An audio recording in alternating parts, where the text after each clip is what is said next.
Top of the morning to you. We've got a hell of a show for you today. I've got to apologize in advance. There's going to be a lot of graphics in this show, so you're going to have to forgive me. I'm going to be staring down at my screen quite a bit today, and we're going to have some split screens with a lot of graphics, but I wanted to put faces to what's happening here. And folks, the oligarchs are on the move, and they're moving against you hard. Let's dig into it. We're gonna discuss it from top to bottom. Thank you, potheads, for being here today. I'm glad that my loyal audience is here. At the end, I'm going to ask a favor of you. So let's dig into it first. First, screen share.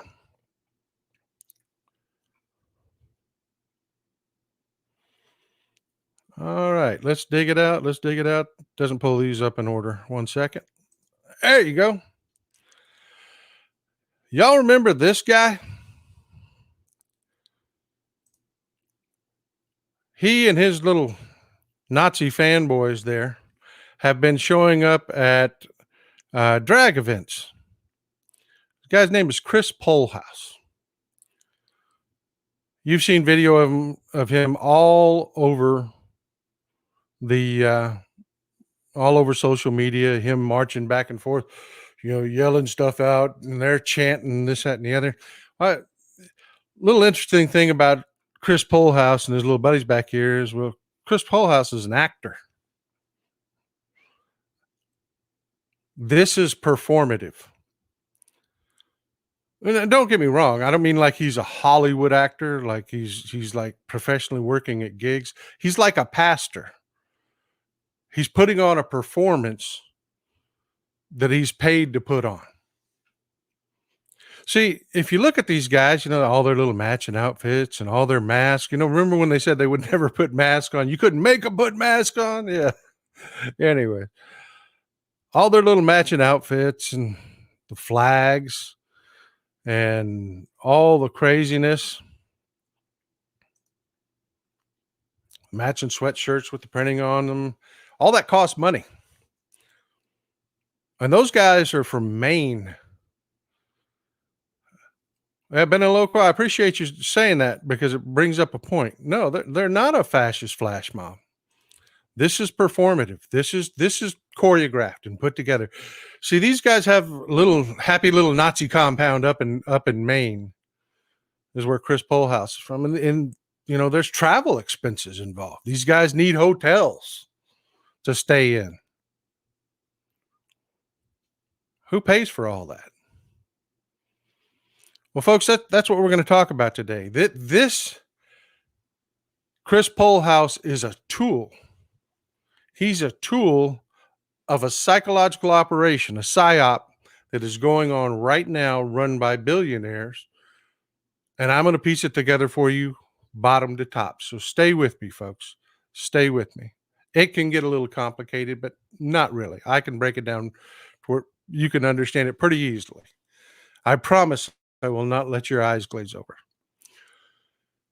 So Chris Polhouse, he needs funding for all of this. Where does that funding come from? Well, he's not going to tell us. He's not going to disclose it, but damned if he isn't on time and on message with another group of people that are tools. Let's pull up our next visual. The next set of tools that we've got that these oligarchs are using.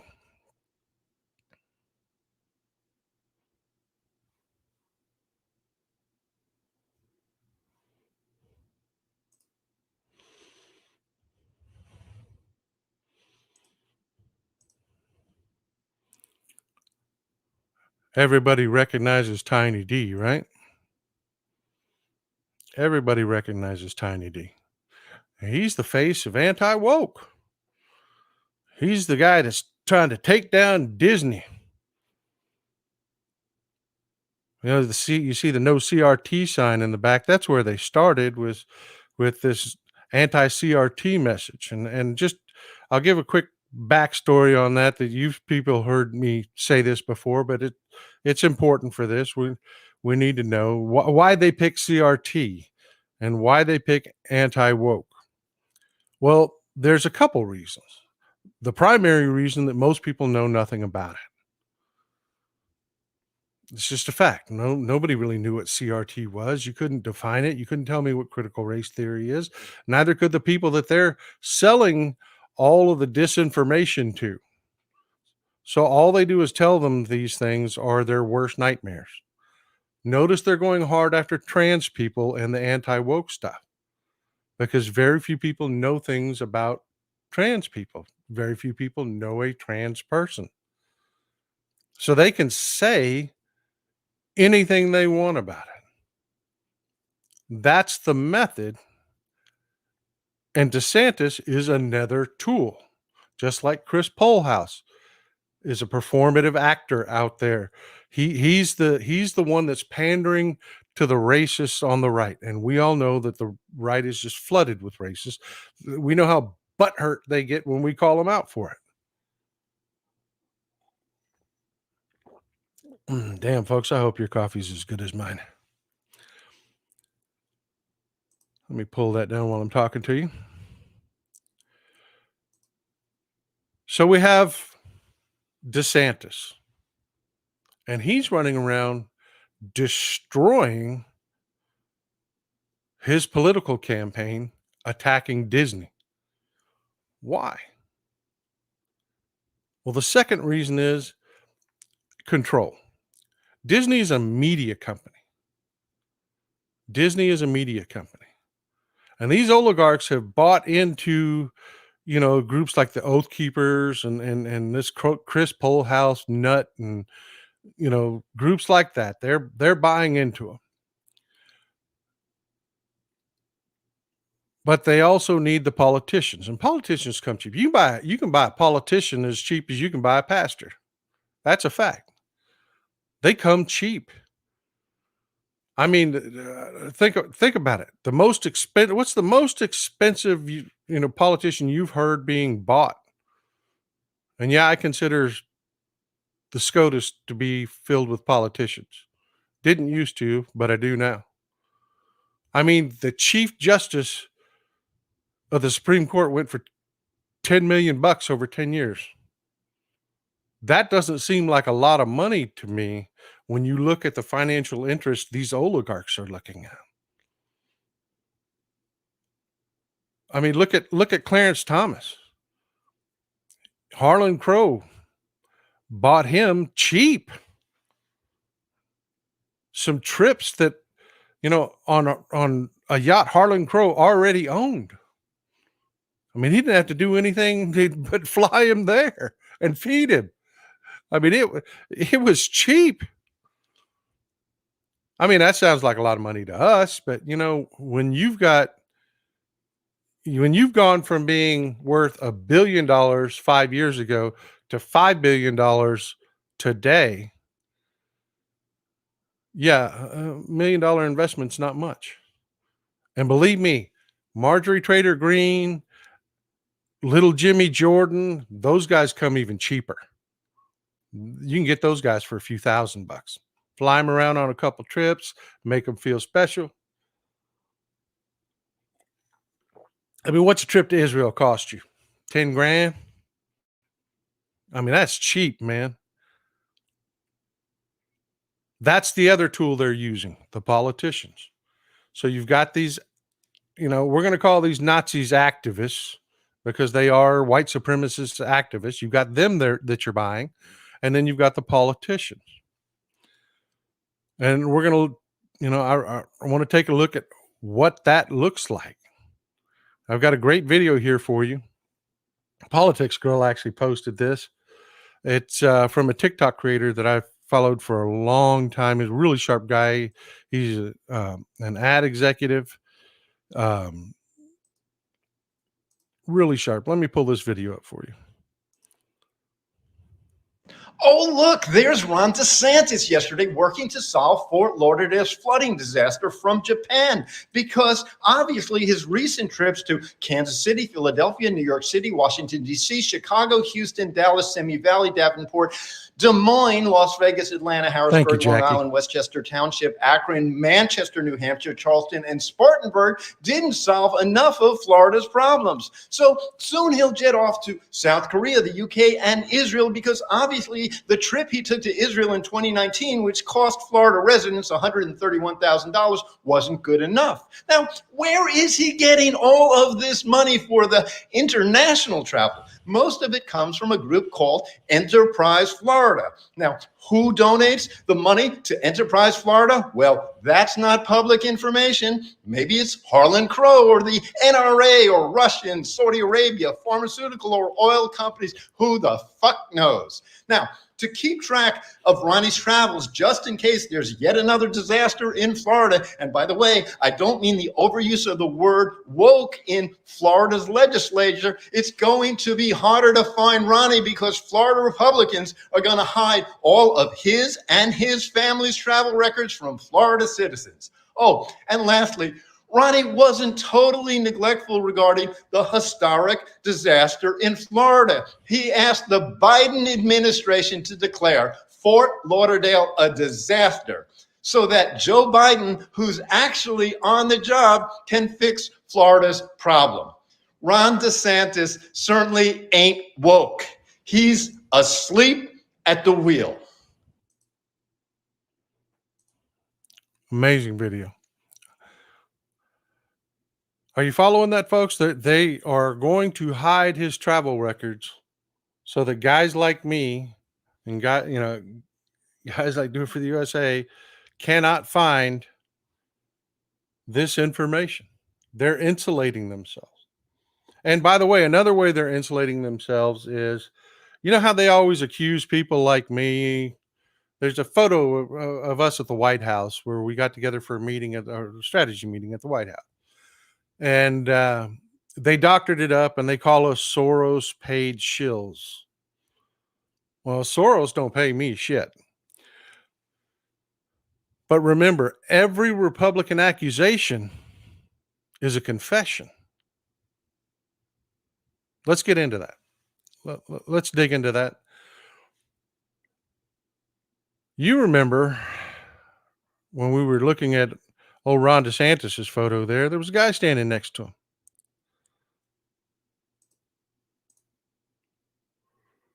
Let me pull that guy's picture up.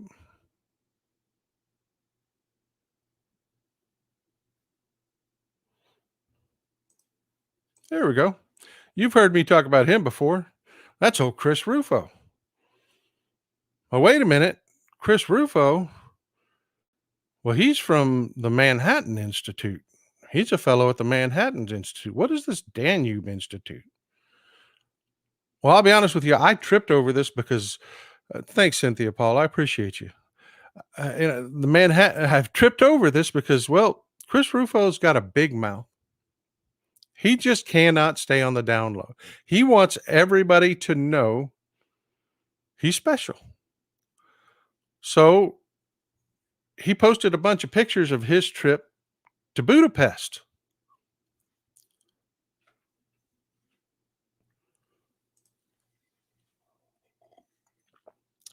So what's a guy that works with Ron DeSantis in Florida, who's a fellow at the Manhattan Institute,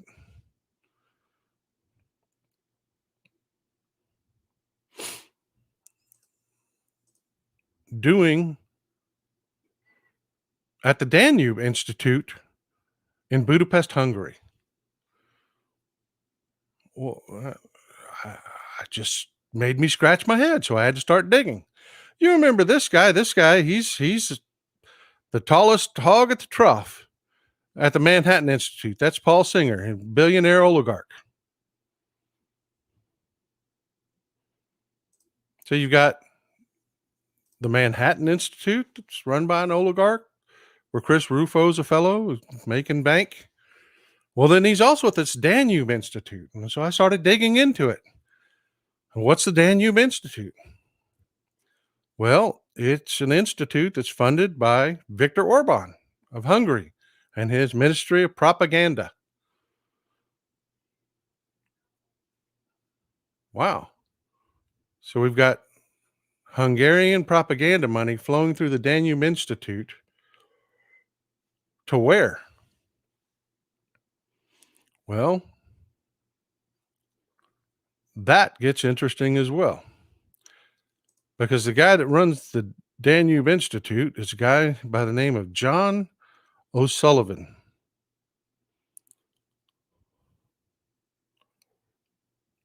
One second, and I'll pull up old John O'Sullivan. There we go. That's John in the middle there. And the Danube Institute in Budapest, Hungary, seems to be really interested in the word woke. I mean, does anybody else find that odd?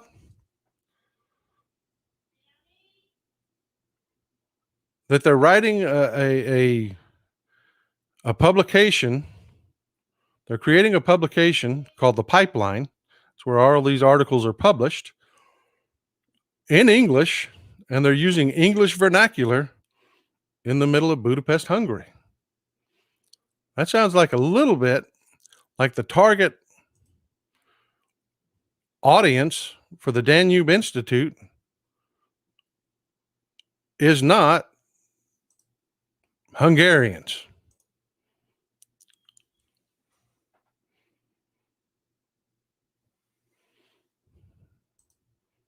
Boss man, you better wake up. We got a ways to go.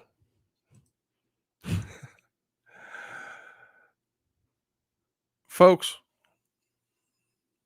that really just set my brain on fire.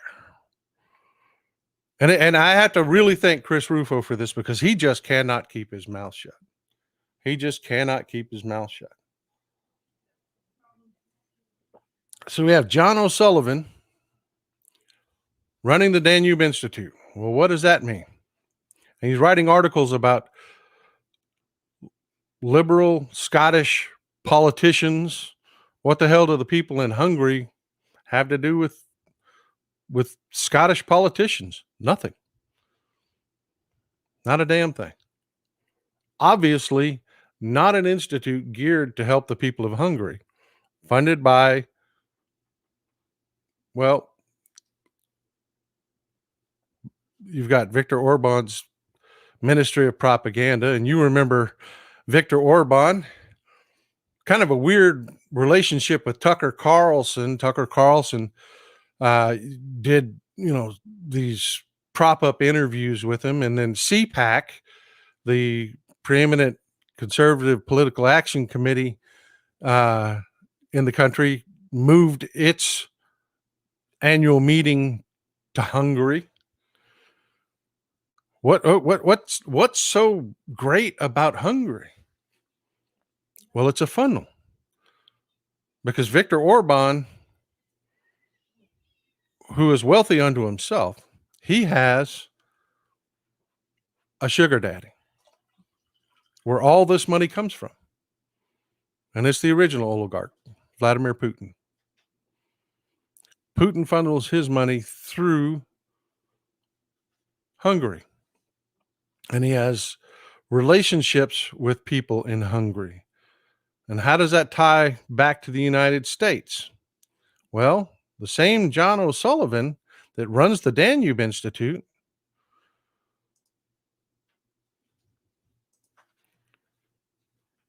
and forgive my pauses as I pull these up. Stay with me. Oh, well, look at there. John O'Sullivan, senior fellow at the National Review Institute and editor at large of the National Review. Huh. Well, what do you know? If y'all don't know what the National Review is, that's a publication founded in the 50s by a guy by the name of William F. Buckley, widely considered the father of conservatism.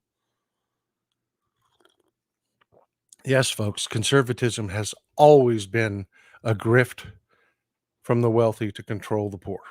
It always has.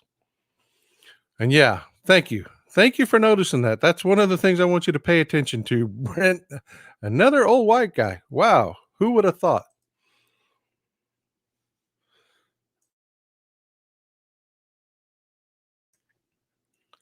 So, have you followed me? We've got all these performative actors, politicians. Follow the money. Where does it go? We're to the National Review now. We've gone to Hungary. And now we're looking at where the money from Hungary comes to the United States. By the way, the tallest hog at the trough at the National Review is this guy, billionaire Brian Murdoch, another oligarch. Who would have thought? Who would have thought? Pushing this anti-woke movement. Well, that's interesting. I mean, we've got an institute up in Manhattan that's pushing this stuff. We've got the Danube Institute that's pushing this stuff. We've got the National Review that's pushing the same message. Who else? Who else do we know that's pushing the anti-woke message?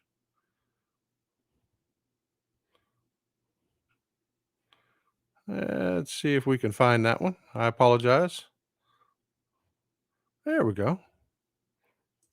There's our image. Who else is pushing the anti-woke message? Anybody know these people? We've got Jared Kushner from the Trump campaign. And who's that in the middle there? Oh, yeah, that's the guy that runs Twitter now, Elon Musk. We've all seen this picture before when he was with the Saudis at the having a good old time at the soccer match with the Saudis up in their luxury box.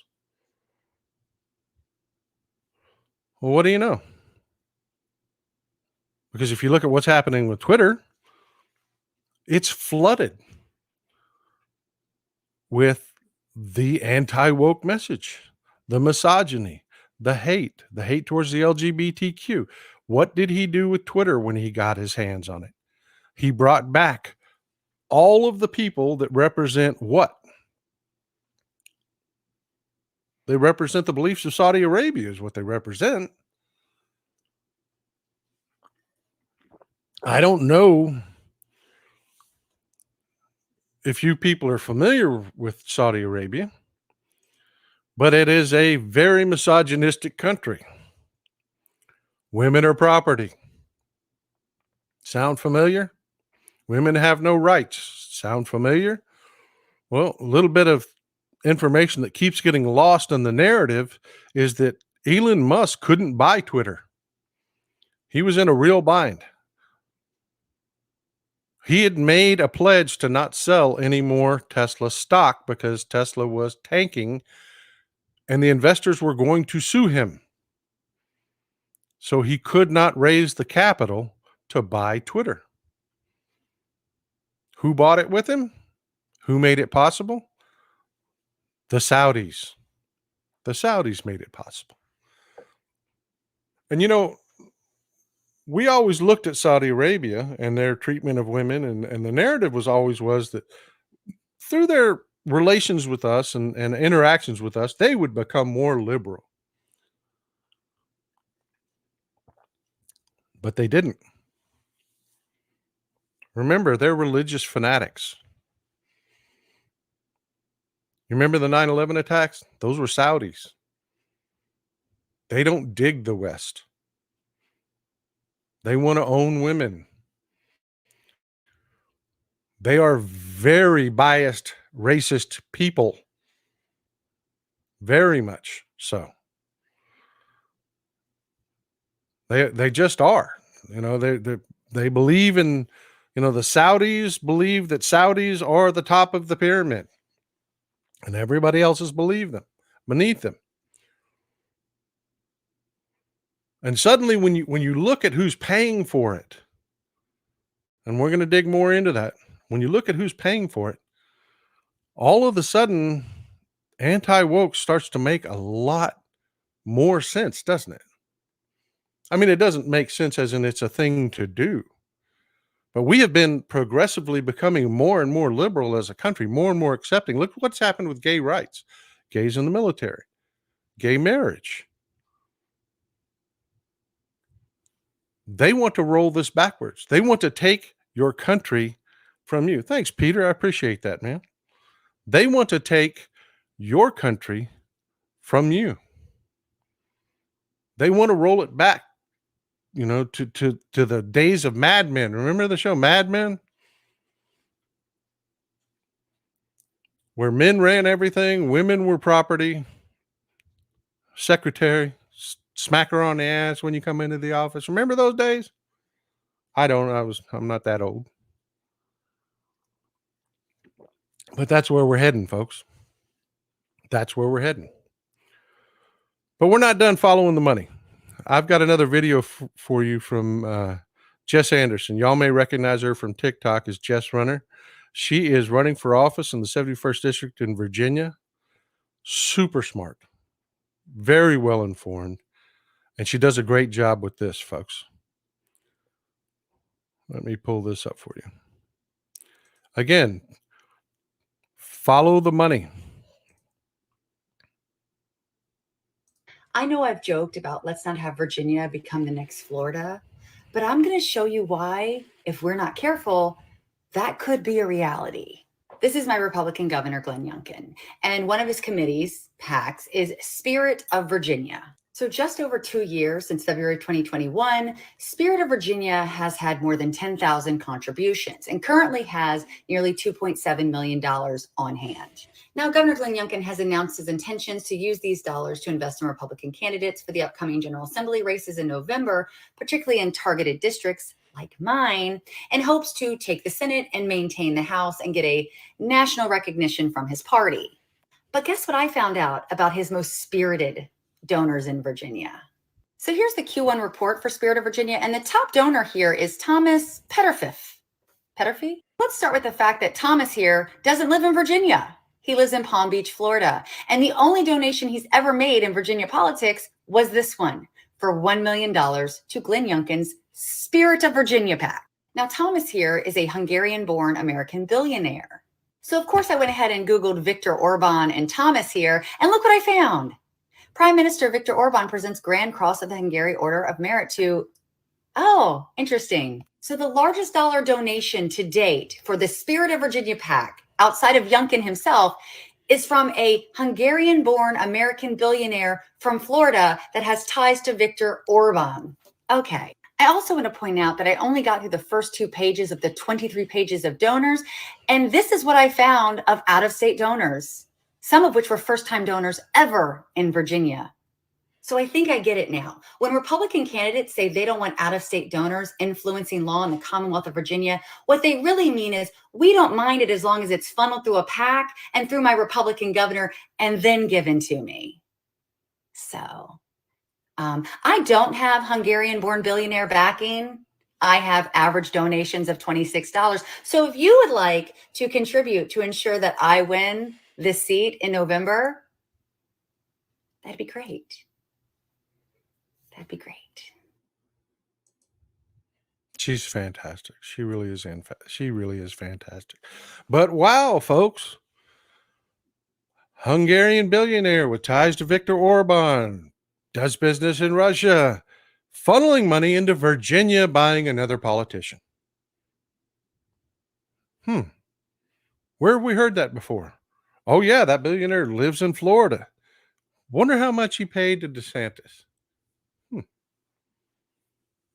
Are you starting to see a picture, folks? This isn't homegrown. This isn't your crazy uncle and his biases.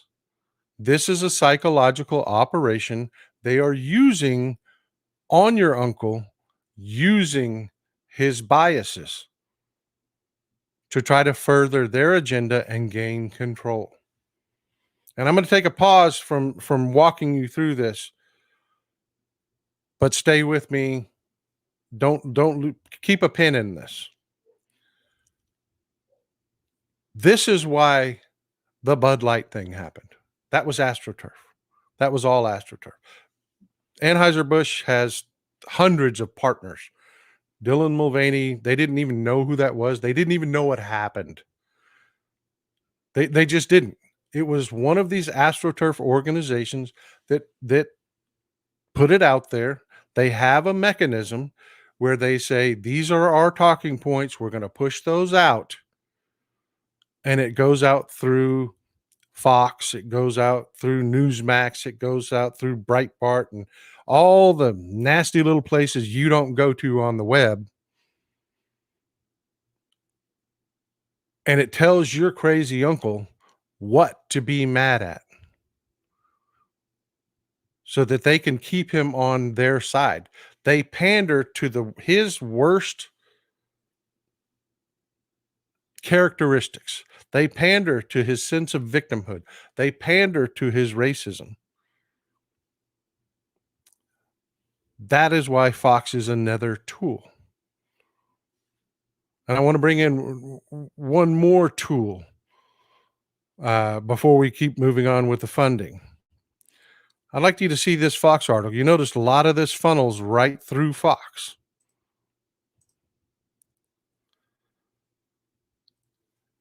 ASPCA gives 2% of budget to pet shelters while hoarding millions, pushing anti-farmer agenda.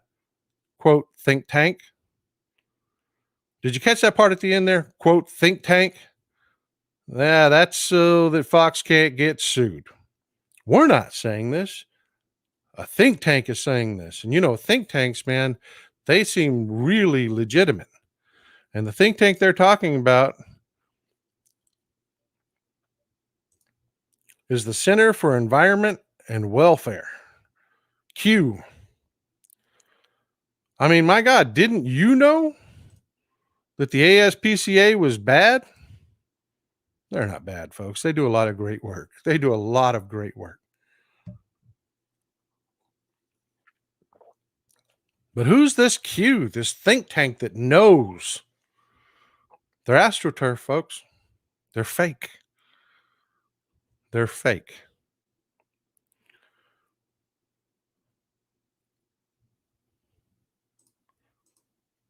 Here we go with another tool. That, my friends,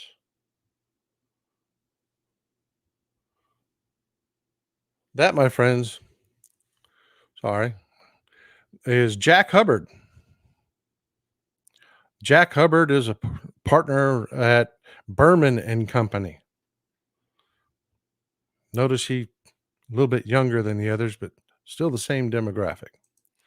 Berman and Company is a lobbying group that was considered too sleazy for big oil. That is really their famous take, is that they were too sleazy for big oil. Big oil would not hire them because their AstroTurf techniques are just shit. Thank you, Benaloco. I really appreciate that. And thank you, Sheldon. I really appreciate you. I really do. Thank you. They are so sleazy that the oil industry, when they were in the height of crisis, refused to hire these people.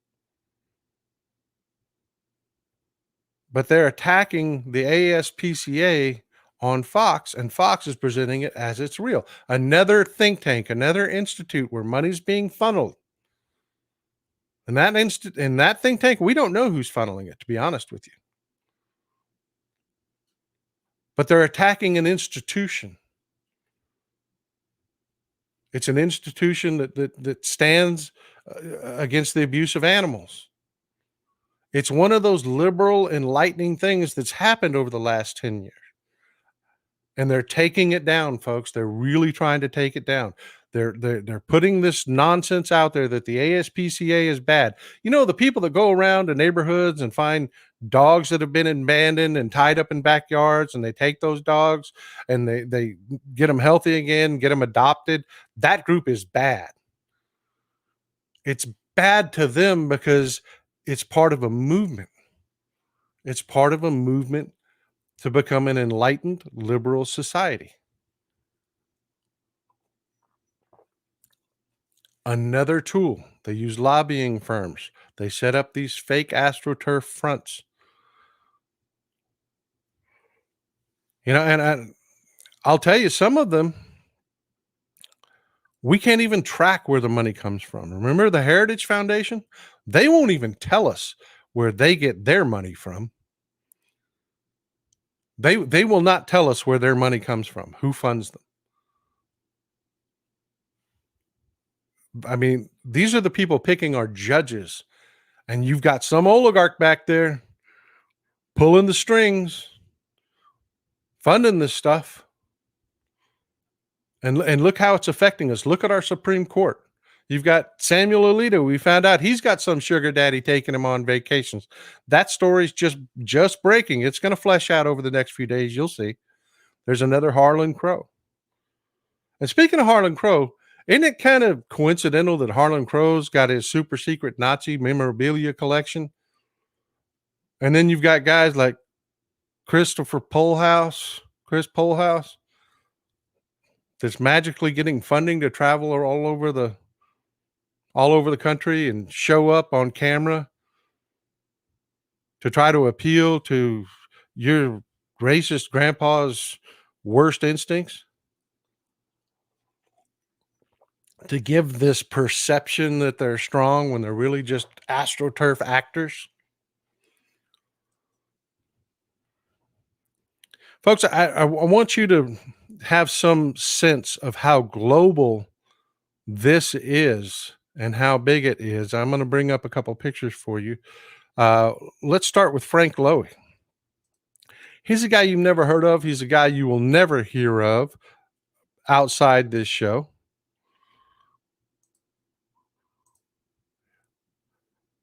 He's a billionaire oligarch, has his own little institution, his own little think tank, but he's out of Australia. This guy made his money selling furniture. He's worth about $6 billion. Old white guy pumping out anti-woke,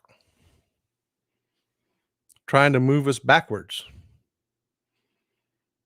And believe me, Australian politicians listen to him. He is a buddy with Rupert Murdoch. These guys dine together.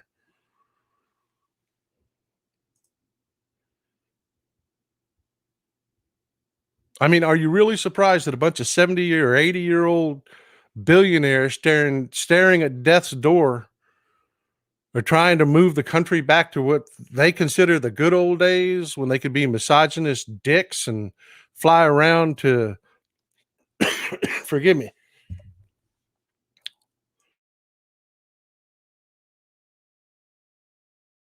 Forgive me, let my throat get a little dry. Oh, that's good coffee.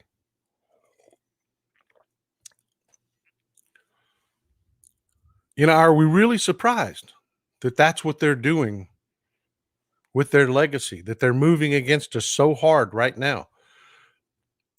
There was a guy by the name of Grover Norquist. I want to take a little pause here again. There's a guy by the name of Grover Norquist. Y'all may know him. You probably know him more by sight. Every Republican used to have to sign a pledge to Grover Norquist that they would not raise taxes. He was that powerful. Every single Republican had to sign a pledge to Grover Norquist. And one of his most famous quotes was that he wanted to shrink the government down small enough to drown it in a bathtub. His second most famous quote was right before Trump got his nomination in 2016. Grover Norquist said, "We don't need a president that thinks. We need a president that has enough working digits to sign the legislation we put in front of him."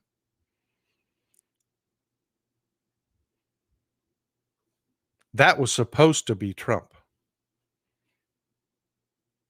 But like everything else, Trump couldn't do the job right. Trump is a narcissist, and it was always going to be all about Trump, but they thought they had control of him. They thought they had control of them. Just like they think they have control of this anti-woke movement. They don't. Chris Polehouse is a performative actor now, but he wants power. He as much says so. That is his goal. He does not want money. He wants power. They cannot control this beast that they're starting, and they're old, tired men. Look at Harlan Crow. That guy's facing death's door. And it's not just here, folks. It's not just here. I want to keep showing you this is a very global deal. And it's been right in your face all along. This is Lord Michael Spencer in the UK, billionaire oligarch. Name Spencer may ring a bell with some of y'all with Lady Diana Spencer. Yeah, he's that Spencer. His little think tank was founded by Margaret Thatcher.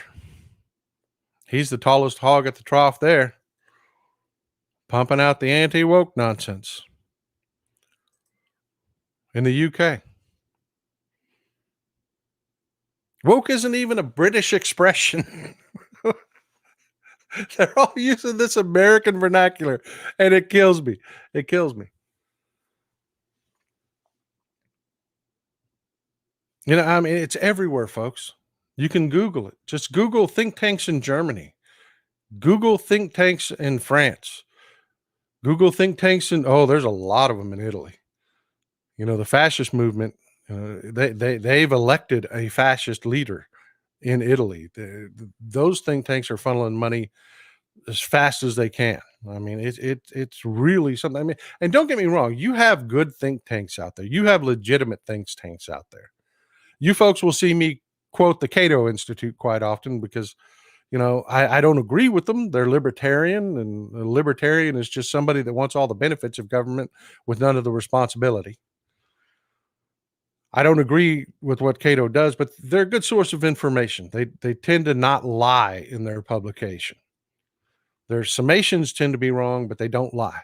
So yeah, there are some good think tanks out there, but among the grass are piles of turds, and you can find them. Just break out the old phone and start Googling. It doesn't take that long, folks. It really doesn't take that long. Here's one that's back home.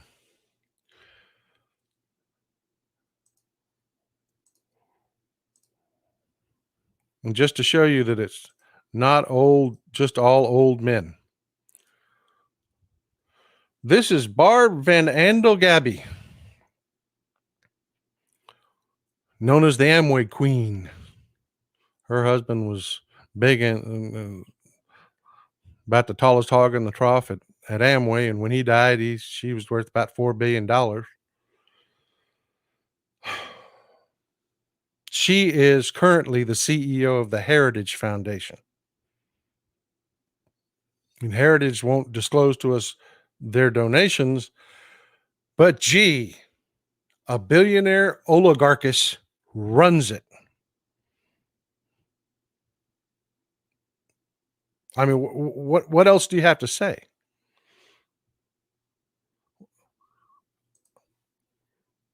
And they're coming at you, my friends. They're coming at you. They're coming at you. This is why they're going after TikTok. This is why they're going after TikTok. China doesn't have control of TikTok. I can promise you that, because hell, my stuff is all over TikTok. You've got people like Jess on TikTok. You've got liberal creators all over TikTok. Yes, it's a nightmare for liberal creators. Yes, you get mass reported.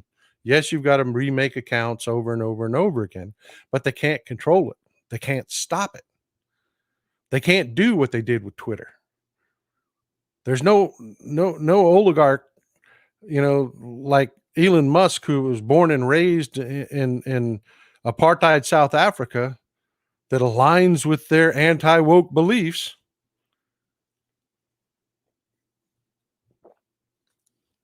that can buy TikTok. And the Chinese government really doesn't have an interest in being heavy-handed with it. It's their little data cow. They don't want to screw that up.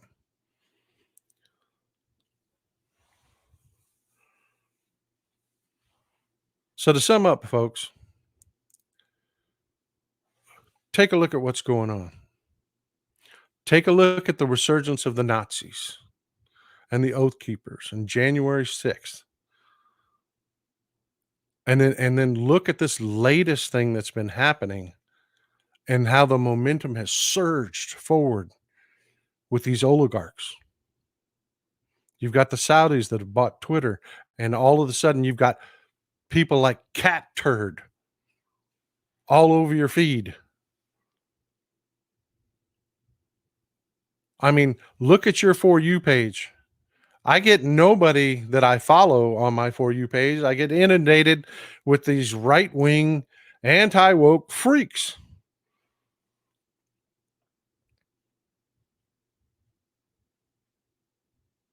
I mean, look at what's happening.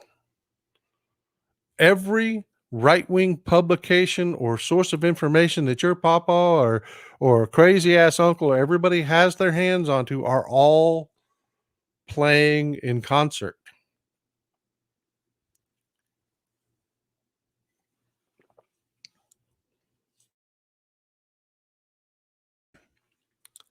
And they're trying to kowtow major corporations. Disney is as big as it gets, folks, $200 billion. And you've got these little mini schnauzer size oligarchs that are worth a few $1 billion. They're trying to bring these big organizations to heel. They made it very clear to Anheuser-Busch that we will hurt you. If you don't help us roll back the clock, we will hurt you. I mean, honestly, folks, these people didn't find out about this whole Bud Light thing on their own. Nobody ever saw a can with a rainbow on it. Nobody saw a Dylan Mulvaney can. They only printed one. This was intentionally to hurt Anheuser-Busch and bring them to heel.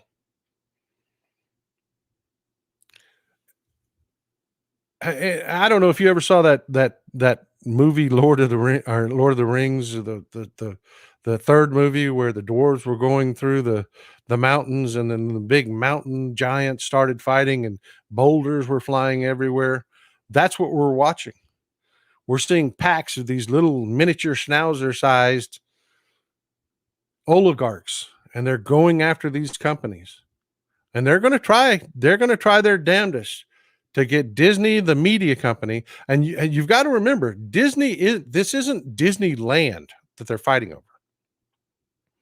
They're trying to get a hold of Disney's media operations. You know, folks, I think they own like ABC. I mean, they are a big media organization, and they want the power to put out their anti-woke agenda.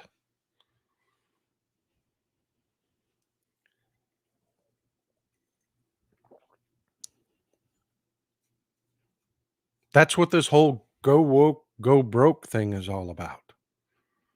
You'll see this all over your social media. Well, folks, they've got politicians that are sold out. They've got these performative actors out there. They've got, these paid for AstroTurf organizations. What do we do about it? What do we do about it? I mean, this is just a handful. I mean, you see the faces I showed you. I mean, it's a handful of billionaires, and they're doing all of this. And if you add in all the ones that I didn't go in and dig up and show you, it's still only a couple dozen people. We can beat them easily. We can beat them easily. Ignored the troll farms. These troll farms, they tried volunteer troll farms. They did. The first troll farms we had were professionals out of Russia. They were out of the FSB. They were as good as you got. They had studied our personalities. They'd studied what upsets us. They were as good as you got. And then Russia went to war and lost their resources and could not handle the troll farming. The Republicans took that over. And they tried to do it on the cheap with volunteers. You had Turning Point USA trying to recruit your kids out of college and high school to volunteer to be online trolls. Didn't work. They were terrible. I mean, believe me, I can argue with 6 of those trolls at one time and put them in the dirt. They were lousy. So suddenly, all of a sudden on Twitter, we started to see 10, 15-year-old accounts that hadn't been active for a decade rolling and trolling. Somebody bought those. Somebody bought those accounts. And the level of trolling, the quantity of it has exploded on Twitter.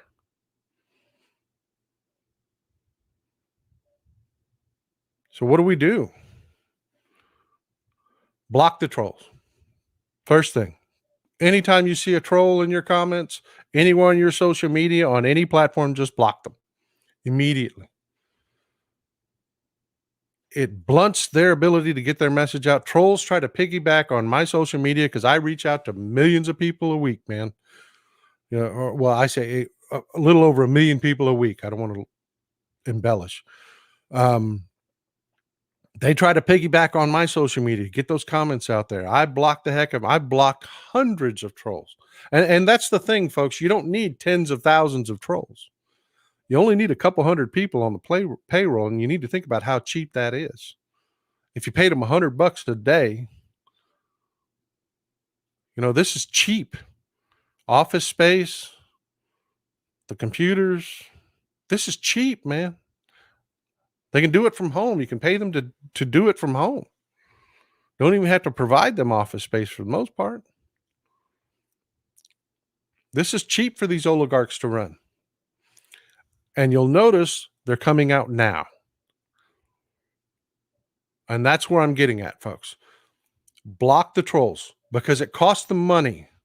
And I love that. To me, it feels like, you know, the packing paper with the bubble wrap. Feels like popping bubble wrap every time I block a troll. They have to go out and they have to create new accounts. I've blocked so many trolls that they've run out of checkmark accounts.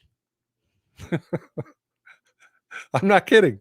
They've run out of checkmark accounts to troll me with. That's not free. You got to pay Elin for that privilege. But if you block them, it costs them money and blunts their ability to get the message out. And they're trying to get that message out now. They're trying to get that blitz out now. Go woke and go broke. They're trying to push that now because this is when you lay your seeds for the election. They're timing this for the upcoming elections. We have elections coming in November of 2023. We've got big elections coming in November of 2024. This is when you start sowing your message. Block them.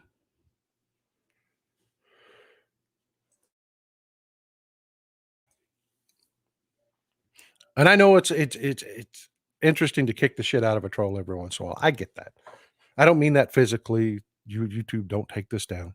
I'm talking about verbally sparring with a troll. I know it's fun to just tear them up. I know it. But best thing to do is just keep blocking away. It destroys their networks and do that. The second thing that you need to do is lean hard into your beliefs. Go to these LGBTQ rallies. Speak up. Speak up with your family. Speak up with your friends. Speak up on your social media. not just the LGBTQ issues, but all of the enlightened liberal issues that we have been pushing. Create a backlash. Create a backlash. Make this politically expensive for them. Because, folks, we still have the votes. And that's the third thing. No backstabbing Democratic candidates. Don't do it. They're trying to run spoilers. Marianne Williamson, Robert F. Kennedy Jr., they're all funded by the right wing. We are not going to attack the Democratic Party because Joe Biden's going to be the nominee. We're not going to do it. If there was a candidate out there with the strength to take on an incumbent president, the Democratic Party would support them. They would, in a heartbeat. If there was somebody stronger than Joe Biden we could run right now that could take on the advantage that an incumbent president has, the Democratic Party would definitely be behind them. They want to win, folks. They want to win first and foremost. So we're not going to split our party. We're not going to fall for it. They're pushing it hard. The trolls are really, really pushing it hard. There's a whole grade of troll that is pushing this narrative that the Democratic Party isn't allowing debate, that isn't allowing voices to be heard. They're just corporate Democrats crushing you. Don't allow that. Don't allow that conversation to go on. It's a lie. You don't have to accept it, and you don't have to accept other people saying it. When you hear it, squash it. Squash it.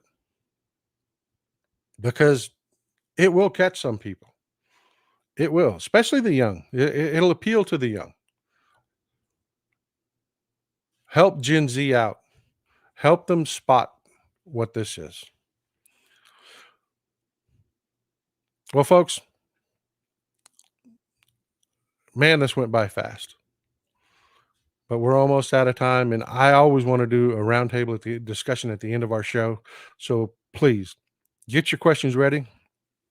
Throw them out there, and I'll answer every one I can. We'll spend a few more minutes together having a good discussion. I hope you enjoyed today's show so far.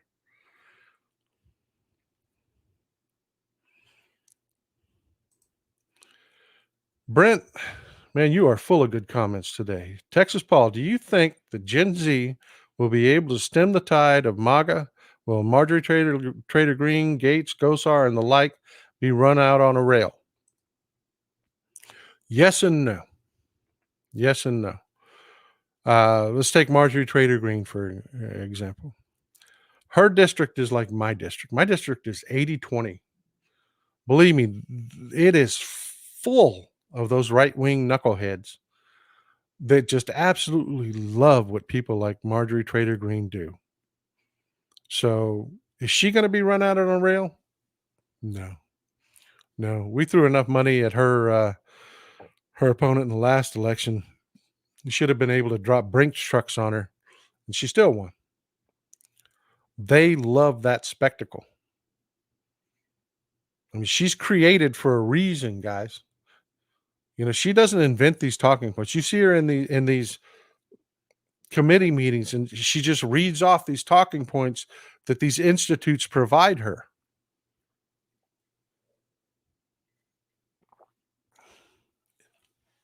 And her voters love her. They do. So, are we going to be able to take the majority? Yeah, we are. We are. Show up and vote. We don't get Marjorie Trader Green out for a couple more election cycles. If we keep showing up and voting, we keep fighting. And I mean, show up in every election. Local elections are super important. You know, in advertising, they call it the bandwagon effect. Well, there's the anti-bandwagon effect also. We keep handing these Republicans losses, and eventually the folks in Marjorie Trader Green's district, well, they don't like being associated with losers, and her support crumbles. Thank you, Linda. I really appreciate that. really helps.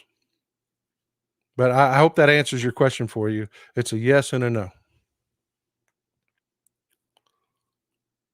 Let's find us another good comment or question.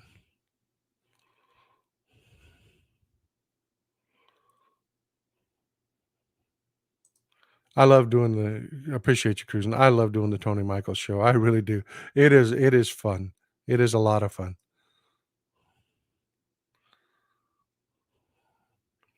Guys, while I'm looking for a question, if you don't mind, can you go down and hit the subscribe button? It doesn't cost you anything. It's absolutely free. It's absolutely free. Hit the subscribe button and hit the like button also, because it really helps me with the algorithm, helps get this video out, and a lot of people need to see it. Let's find another good question. Somebody throw me a good question or a good comment out there, folks. We've got a couple of minutes left. Let's do this.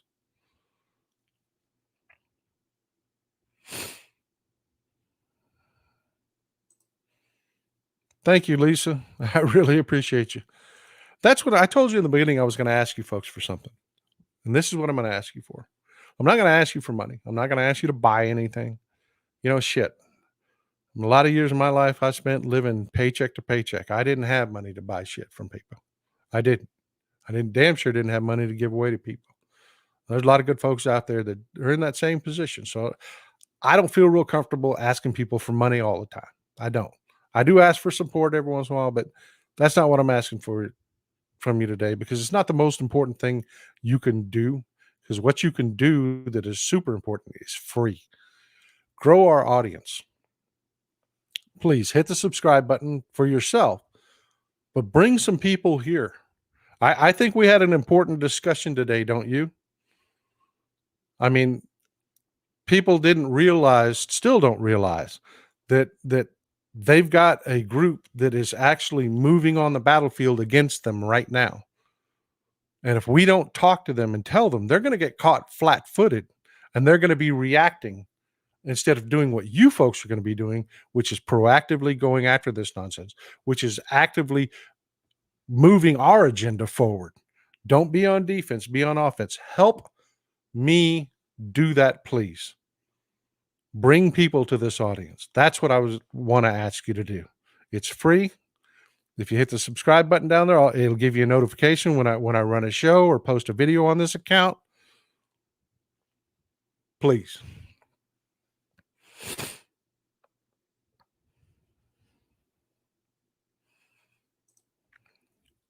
Dermot Finster. How the fuck does my best friend not have shit to say about how his transgender son is now a target of an anti-bathroom law? I am telling you, Dermot, this PSYOP works. It works. And they do it by finding kernels of truth. And I know I'm gonna piss a lot of people off when I say this. Please stick with me to the end, okay? They'll take a valid point, like transgender athletes, and they will put it front and foremost. We just had a transgender woman win the London Marathon, and they will say something that's kind of true. It's not fair. It's not fair. Transgender women are born into men's bodies. Even with hormone therapy, they still have a more robust vascular system. Men just do. Men and women are different. Men have more robust vascular systems. They have greater lung capacity. We put muscle on faster. When we train, we put more muscle on faster. We do. That's not fair. And it's something we're going to have to address. And I mean, I respect Brittany Griner coming out and saying, hey, just let them compete. But they've got a crack to dig their fingernails in there. The haters do. They've got a crack to dig their fingernails in. Now, is this a major issue? No, it's not. There are very few transgender athletes out there competing.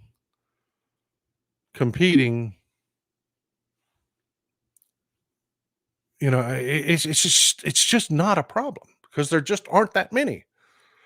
But they make it sound like it is massive, and they use this organization I just pointed out to you to put it forefront in front of everybody's face on the right wing, in the right wing.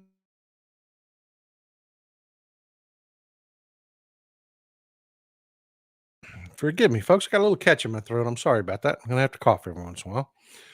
They put it in the forefront of everybody's face, and they blow it up, make it seem huge, make it seem like it's a massive problem.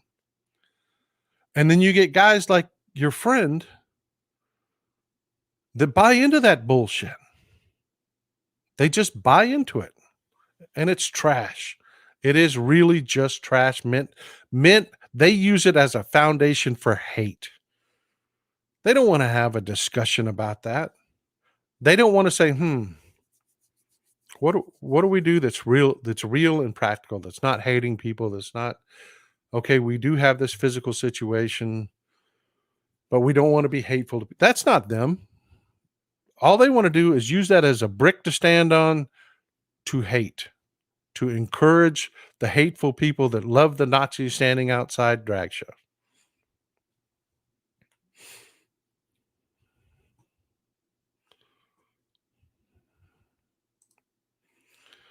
Lisa McMahon, they are trying to make it sound like everyone who is gay is trying to become transgender, sort of inflate the numbers.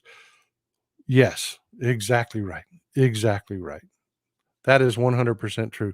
They try to make this look like it is the biggest, most horrible thing in the universe that's happening, and it's all bad, and it's all, yeah, exactly. It's all AstroTurf. And I just showed you how they do it. Our antidote for that, push hard. Push really freaking hard. Acceptance. Push acceptance. Push letting people live their lives.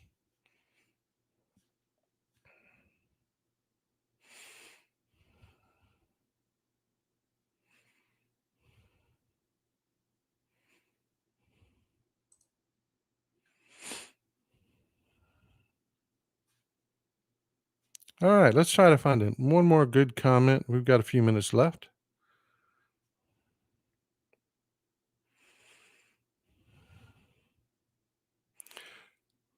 Oops, sorry. Tracy, at Winnie Jones. But do you really care what people who don't know you say? People I don't know say that. Okay, here's the thing, Winnie. We really have to go to war on this. We really do. We have to care that they're saying it. We don't have to let it affect us emotionally or whatever. But you have to understand, these paid trolls are out there for a reason. They're there because they work. They frame things to try to elicit emotional reactions out of people, and you've got to be the brain in the room. You've got to be the one that says, but yeah, that's bullshit, and let me tell you why. Speak up. You have to speak up and speak out. You really do. We're at that point. And folks, we're going to win this. We are going to win this. If we don't just sit there and be quiet, if we really run our mouths, if we, there are more than me, there are people out there putting information out there, but you bring people to hear this, we will win this.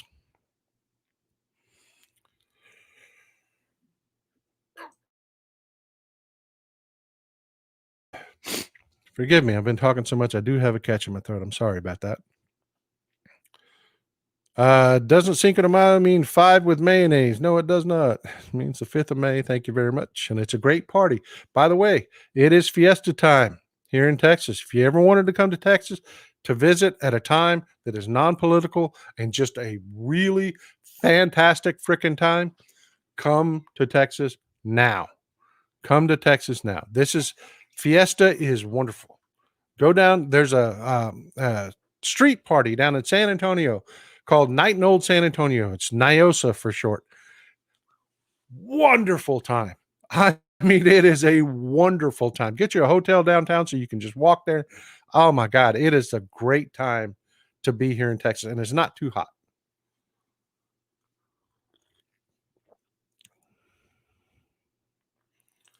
Thank you, Martha. I appreciate that. I appreciate that. We got about 4 more minutes. Let's find another really good one to cap it off with, folks.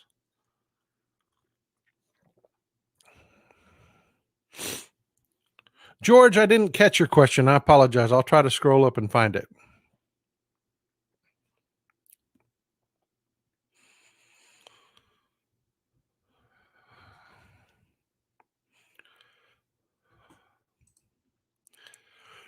Hey, Dermot, there's a guy I follow. It's called Stone Kettle Radio, Stone Kettle Station. A guy by the name of Jim Wright, and he hit this right on the head. He really did. If you don't follow him on Twitter, you need to. He's a really great guy to follow. He addressed this. Let me read your comment here. I just keep thinking about how a trans man is going to have to be forced to go into a bathroom and be between a woman and the door, and maybe she's carrying pepper spray or a gun. Absolutely. Absolutely. We need to judo hip toss the right wing political movement on the whole bathroom talking point. And Jim Wright had a great idea. Quit making his and hers bathrooms. Make all bathrooms, push for bathrooms to be converted to those family bathrooms. Him, her, and kids. You go in, you lock the door behind you. Yeah, is it going to cost money? Sure it is. But you know what? You didn't want to just leave well enough alone? Fine. This is the way we got to do it. Then nobody's fighting over the damn bathroom. It's not a his bathroom. It's not a her bathroom. It's an everybody's bathroom. And believe me, they don't want to pay for that. But you know what? We can make it. We can make it the future. Worry about retrofitting second. Make it the future. Code compliance. Make it bathroom. All the bathrooms. You got to provide 4 bathrooms that are universal. Everybody gets to use them.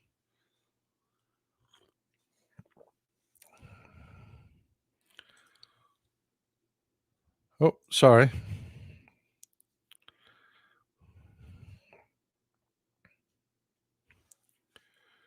All right. Boss man, you're going to get the comment going out the door. Texas Paul, please explain the importance of down ballot voting strategy. Folks, it's not fun. It's not sexy. You don't want to go do it. It's like going to the DMV. Everybody hates it, but you got to do it. Republicans figured this out long ago. They had the old hate. Boomers, not all boomers are bad. We use boomer as a derogatory statement, but let me tell you, man, a lot of the boomers were freaking cool, man. The 60s were, forgive me, the 60s, and that was a great time to be alive from what I understand. I mean, there were some really cool folks. But you've got these right-wing boomers that are just, they vote, man. If they had a surgery on election day, they would vote before they went to go have a life-saving operation. I guarantee you. And we've got to be that way. And they vote everything. School board, dog catcher, everything. And it's the foundation for all the up ballot races. It really is. It really is. Because believe me, folks, the message coming out of the government matters. It really matters. Build that foundation. Vote all the time. We just had an election here. I checked it out. There was nothing for me to vote for. But I checked. We were having an election. There was an election here. There was nothing for me to vote for. Make sure if there's an election coming up, it doesn't take long. You can Google that stuff, man. It takes minutes. Find out if there's something, if they're trying to pass funding mills, or if there's school board races, or if there's, a lot of those elections just slip by. And that's how they get those radicals in those positions. They get dug in like ticks, and you damn near got to have surgery to get them out.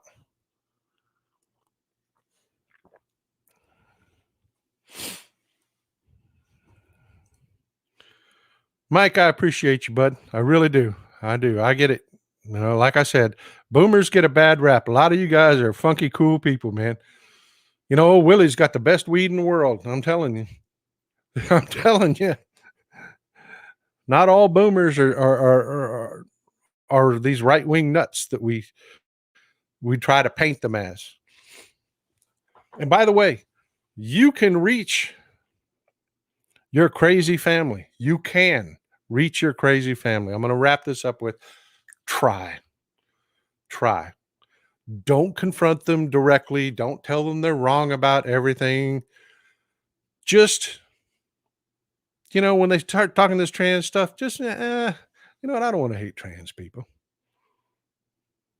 Just leave that out there in a pregnant pause. Because, old Papa's going to come back. Well, I don't hate trans people. I just don't want them putting it in my face. I hear you, Papa. I hear you. But you got to remember, it's your side putting it in your face. Our side is just kind of like live and let live. Amen. We're going to wrap this up with this one. This great comment. Eileen Posner. Dolly Parton is a boomer, and it don't get any better than Dolly Parton. Folks, it was a great time. I enjoyed this show. I think it was a really great show. Please put the word out on it. A lot of folks need to know about these oligarchs. They really do. Put the word out on it. Let's get a lot of views on this one so that people are not reacting when they get hit. They're moving forward. Love you, folks. Hit that subscribe button. Hit the like button. Old Texas Paul out.